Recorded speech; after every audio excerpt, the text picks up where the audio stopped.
Hey kids, it's the Britt Show, where you'll see that your mom's a holy moly. You won't learn anything except moaning on your neighbor's ring. That's what you get when you listen to What the Britt. You'll realize that we're all just pieces of shit, soon blind with pooping rats on me. Ask me why I'm so high. Drop the pants and show off your big giant ballroom. Use is the place where we can all play together forever and ever. Here is Britt sitting on the beat. Días de los Muertos is not a Mexican Halloween, screeches out a Hispanic ballerina from the bathroom of California's Glendale Library. I'm in town due to my husband's business, trying to amuse my daughter with an event for this underappreciated holiday. In Mexico, Días de los Muertos is a time to honor ancestors and loved ones that have gone to the spirit world. Celebrations are held right after Halloween on November 1st and 2nd, which are two major Catholic holy days, All Saints' Day and All Souls' Day. While at the event, there's live entertainment, kids getting their face painted like Skeletor, and there's even build-your-own miniature altar crafts. I feel slightly out of place because 1, I don't live here, but I'm crashing the Day of the Dead party, and I'm getting my parking validated free. And 2, I'm not Hispanic, and my pasty skin sticks out. The line to be painted like Skeletor is too long to justify with a toddler, so I deal with the discomfort.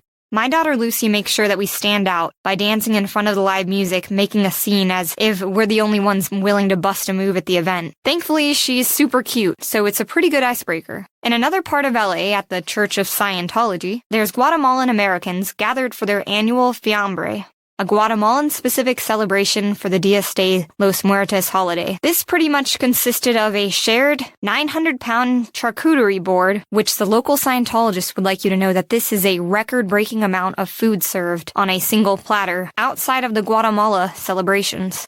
After eating, they had a bunch of dancing, kite flying, and some kind of dessert made out of squash.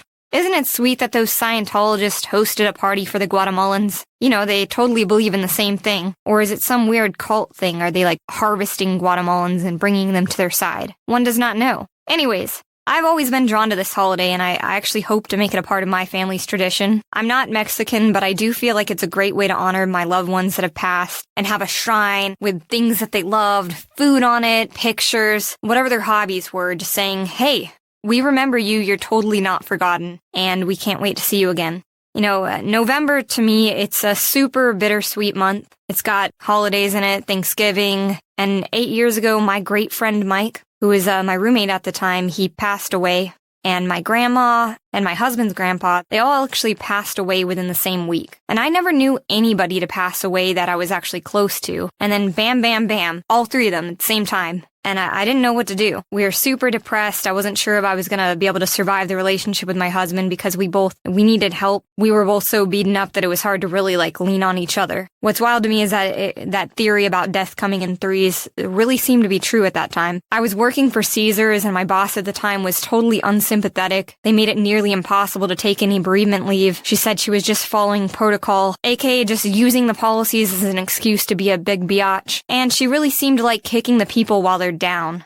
This was a time that I was super struggling to work. Life got in the way, but it became the justification for a bad review, leading to a decline of my amazing 2% annual raise. Then 6 years later, during the heat of the last presidential election, I birthed my firstborn. So it's a pretty emotional month for me. You know, lots of ups and downs to reflect on. And a lot of times I think, we're all supposed to get together with a family and have a good meal and count our blessings. I also think how it's nearly impossible to get any extended family members together. No one wants to drive that far, or divorce has made it too taboo to get split families together for their children. As soon as I got married, I figured that was probably the last time that I could expect that out of anybody. Or, you've got a sibling that got married, and all of a sudden they're spending their holidays with the other family. And it's like, hey, why can't we all bring it in, Just get these families all together. And it's weird. It's like you lose your family once they join a new family. And it's hard for me because my siblings are actually quite a bit older, and it felt like I lost them pretty early on.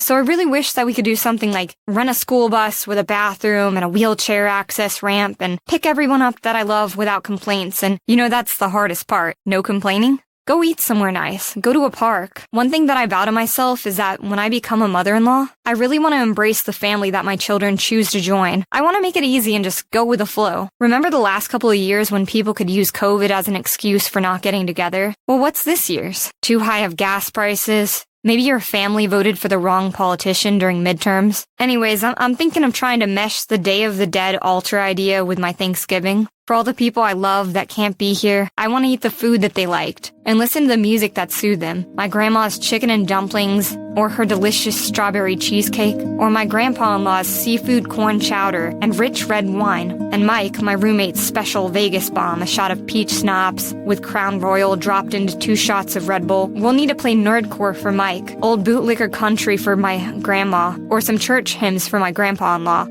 I want my family to share memories from the past that made us smile and be grateful to know those folks while they were still alive. I'll skip all that makeup where we dress like Skeletor, I'll skip out on Black Friday, and I might actually watch the movie It's a Wonderful Life for the very first time. I want to change how I feel about the month of November. I don't want it to be a depressing time. I don't want it to be overwhelming, and I really just want to be that, family-oriented, stress-free kind of mom that doesn't put the pressure, but somehow gets everybody together. Is that even possible? But I hope your family has a wonderful Thanksgiving and that you eat something that you love and be thankful. Thank you.